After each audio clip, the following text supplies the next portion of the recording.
आपकी सही एफआईआर दर्ज नहीं होती है और आपके विरुद्ध झूठा मुकदमा कायम कर लिया जाता है, क्राइम फ्री भारत की व्यवस्था कहती है कि आपको तो ना थाना कचहरी नहीं जाना होगा, आपकी एफआईआर दर्ज हो जाएगी और उल्टा आपको रेवेन्यू स्ट्रीम मिलेगी।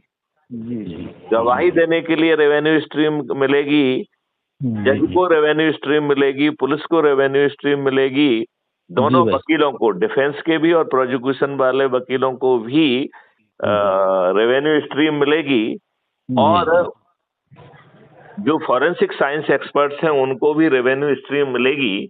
और जितना हम धन बांट देंगे उसको जोड़कर 2 से मल्टीप्लाई करके अर्थदंड लगेगा।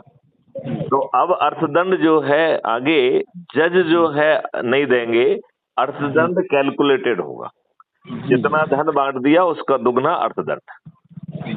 तो अभी जो है कोई भय ही नहीं है, इस नई व्यवस्था में भय होगा। अच्छा, इसमें एक video based distributed trial system रखा गया है जिसमें लगातार जो है सुनवाई होगी, और वो भी आपको कोर्ट कचहरी नहीं जाना होगा। Distributed video based trial system के माध्यम से अधिकतम 30 दिन में आपको न्याय मिल जाएगा। और रमेश जी, वो न्याय होगा। जी मतलब आपकी पूरी बातों से मैं सहमत हूँ, और ऐसा ही एक समृद्ध भारत की परिकल्पना को साकार करने के लिए हमें इसी मार्ग को चुनना पड़ेगा और ऐसी कानून व्यवस्था लागू करना पड़ेगा।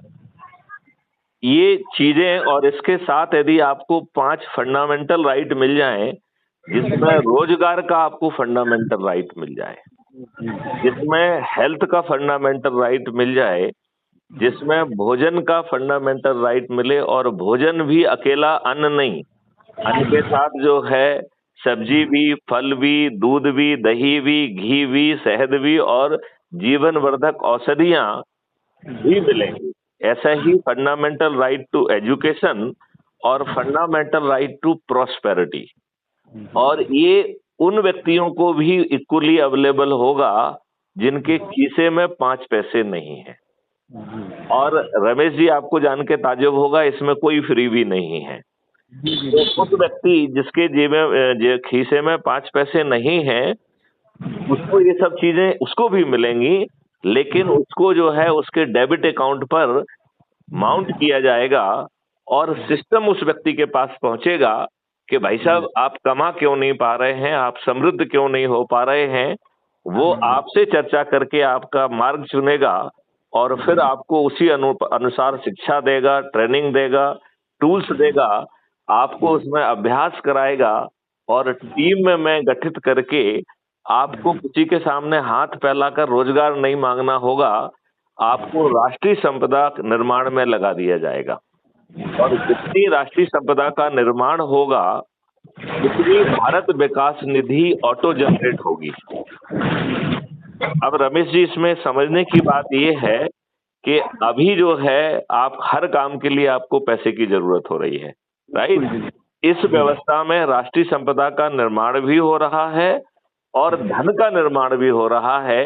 तो बताइए, इन सब चीजों को देने में क्या भारत सरकार के जेब से 5 पैसे लगेंगे? नहीं, बिल्कुल नहीं। अब यदि भारत सरकार के जेब से 5 पैसे नहीं लग रहे हैं तो माननीय नरेंद्र मोदी जी को हमारी बात मान लेना चाहिए। बिल्कुल। मानना चाहिए कि नहीं मानना चाहिए? लेकिन वो किसी की बात ही कहाँ मान रहे हैं, वो तो अपने रवैये पे चल रहे हैं और अपने मार्गदर्शन पर ही चल रहे हैं। अगर कोई बोल रहा है तो उनको दबाने की कोशिश किया, उनको न्यूट्रलाइज करने की कोशिश कर रहे हैं, यही उनका रवैया है। तो इस मॉडल में इस रवैये का भी इलाज है। देखिए, पहली प्रार्थना तो हमें जो है इस मॉडल की शक्ति ये है कि क्या हम ऐसा भारत चाहते हैं जो भारत ने आपको अभी बताया है। ऐसा भारत यदि आपको मिल जाए और आपको बहुत प्रयास ना करना पड़े, बहुत तकलीफ ना करना पड़े, तो रमेश जी, आप क्या ऐसे भारत को चाहते हैं? जी बिल्कुल। हम लोग ऐसे भी भारत को परिकल्पना का साकार होते हम खुद अपने आंखों से देखना चाहते हैं, ताकि यहाँ पे कोई भी व्यक्ति, कोई भी निधन हो। ये काम 10वें दिन से शुरू हो जाएगा। 10 दिन बहुत छोटा समय होता है।